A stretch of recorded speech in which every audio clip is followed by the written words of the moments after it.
हमारा अगला वीडियो है तरंग कण द्वैधता। इसे विकिरण की द्वैती प्रकृति भी कहते हैं। तो चूंकि हम जानते हैं कि प्रकाश कभी तरंग की तरह व्यवहार करता है और कभी कण की तरह व्यवहार करता है।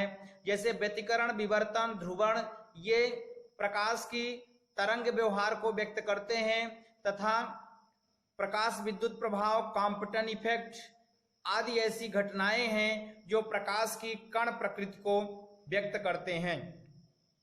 प्रकाश की इस द्वैती प्रकृति को देखते हुए डी ब्रोगली ने सन 1924 में ये माना कि जब कोई कण गति करता है तो गति करते हुए कण के साथ एक तरंग संबंधित होता है। इस तरंग को डी ब्रोगली तरंग या पदार्थिक तरंग भी कहते हैं। अर्थात प्रकाश की ही तरह कण और पदार्थ में भी दो प्रकृति होती है, अर्थात कण प्रकृति तथा तरंग प्रकृति। तो इस तरह से जो डी ब्रोगली का कॉन्सेप्ट है वो ये आया कि जब कोई कण गतिशील होता है तो उसके साथ एक तरंग एसोसिएट होती है, उसके साथ संबंध होती है। उस तरंग की तरंग दैर्ध्य को डी ब्रोगली तरंग दैर्ध्य भी कहते हैं तथा उस तरंग को पदार्थ तरंग या डी ब्रोगली तरंग कहते हैं। यदि उस कण का द्रव्यमान यम है तथा उस कण का वेग भी है, तब कण से संबंध तरंग की जो तरंग दैर्ध्य होगी वो लैम्डा इक्वल टू h/p होगा, जहां p जो है उस कण का संवेग है। तो इस तरह से जो डी ब्रोगली का जो कॉन्सेप्ट है ये तरंग की तरंग दैर्ध्य तथा पदार्थ की संवेग के बीच में संबंध बताता है। यहाँ पर जो h है ये प्लांक कांस्टेंट है। ये डी ब्रोगली तरंग है, ये विद्युत चुंबकीय तरंगों की भांति नहीं होता। विद्युत चुंबकीय तरंग अलग होता है और ये डी ब्रोगली तरंग अलग होता है, अर्थात डी ब्रोगली तरंग विद्युत चुंबकीय तरंगों से भिन्न होता है। डी ब्रोगली तरंग में कण आवेशित है या उदासीन है इसका कोई फर्क नहीं पड़ता, मतलब उदासीन कण आवेशित कण दोनों से संबंध जो तरंग होता है उसकी तरंग दैर्ध्य सेम होती है, एक तरह होती है। अब जो प्लांक का क्वांटम सिद्धांत है के अनुसार यदि फोटॉन की आवृत्ति न्यू है तो जो फोटॉन की ऊर्जा होगी वो इक्वल टू h न्यू होगा।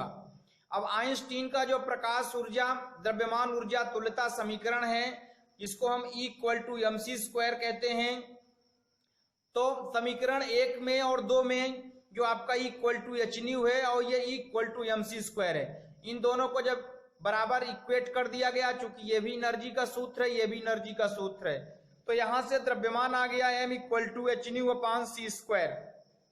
तब फोटॉन का संवेग p बराबर हो जाएगा mc, m का मान हमने ये रख दिया तो h nu upon c², c से c कैंसिल होके h न्यू अपॉन c हो गया। अब चूंकि c बराबर होता है न्यू लैम्डा तो यहां से p इक्वल टू हो जाएगा h अपॉन लैम्डा, जो कि लैम्डा बराबर हो गया h अपॉन p। p क्या है? संवेग है कण का, जिसको p बराबर लिखते हैं mv। तो ये जो समीकरण है समीकरण 3 ये डी ब्रोगली का तरंग समीकरण कहलाता है। अब कुछ विशेष परिस्थितियां हैं, इस समीकरण से यह व्यक्त होता है कि यदि तरंग का वेग अधिक है तो उससे संबंध यदि कण का वेग अधिक है तो उससे संबंध जो तरंग है उस तरंग का वेवलेंथ कम होगा, तथा यदि कण का वेग कम है तो उस कण से संबंधित जो तरंग है उस तरंग की तरंग दैर्ध्य ज्यादा होगी।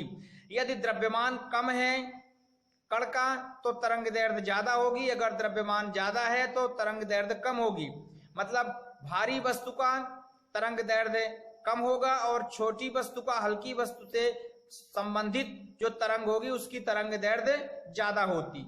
लेकिन यदि कण का वेग शून्य है या अनंत है, तो कण का वेग शून्य है तो उससे जो संबंधित तरंग दैर्ध्य है वो इनफाइनाइट हो जाएगा, अनंत होगा। लेकिन यदि कण का वेग अनंत है तो वेवलेंथ शून्य होगी। इससे स्पष्ट होता है कि पदार्थों से कोई भी तरंग तभी संबंधित होती है जब कण गतिमान होता है। यदि कण गतिमान नहीं है तो उससे कोई भी तरंग इससे संबंध नहीं होगी।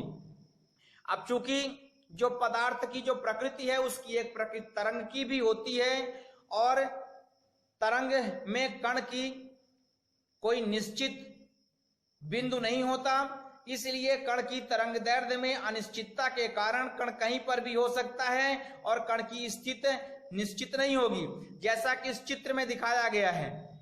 यहाँ पे कण है, कण की कोई निश्चित स्थिति नहीं है। इसके कारण जो आगे चल के हम डिस्कस करेंगे समूह वेग और कला वेग, उसके अनेक प्रकार के कॉन्सेप्ट होंगे। तो इस तरह से इसका सेकंड विशेष स्थिति हो गई। उसके बाद देखते हैं कि यदि कण का द्रव्यमान m है तथा कण की गतिज ऊर्जा k है, तब हम जानते हैं कि गतिज ऊर्जा k बराबर होता है 1/2 mv²। यहां से हम m को मल्टीप्लाई भी कर सकते हैं और डिवाइड भी करेंगे, तो ये हो जाएगा m²v²। तो वो जो डिवाइड होगा मतलब पूरे समीकरण में 2m का मल्टीप्लाई कर देंगे, तो ये हो जाएगा 2mk और यहाँ 2 से 2 कैंसिल होगा, ये हो जाएगा m²v²। तो mv बराबर हो जाएगा √2k 2mk, और mv जो है संवेग होता है। इस तरह से संवेग p का मान हो जाएगा 2mk, जो कि तरंग के तरंग दैर्ध्य में रखने पे लेमडा इक्वल टू हो जाएगा h/√2mk। कॉन्सेप्ट है कि यदि कण आवेशित है और उसका आवेश q है तथा उसमें v वोल्ट विभवांतर के द्वारा उसको त्वरित किया जाता है, तब कण की गतिज ऊर्जा k बराबर qv होगी। इस स्थिति में जो कण से संबंध तरंग की तरंग दैर्ध्य है लेमडा बराबर h/2mk, k की जगह qv लिख दिया गया है।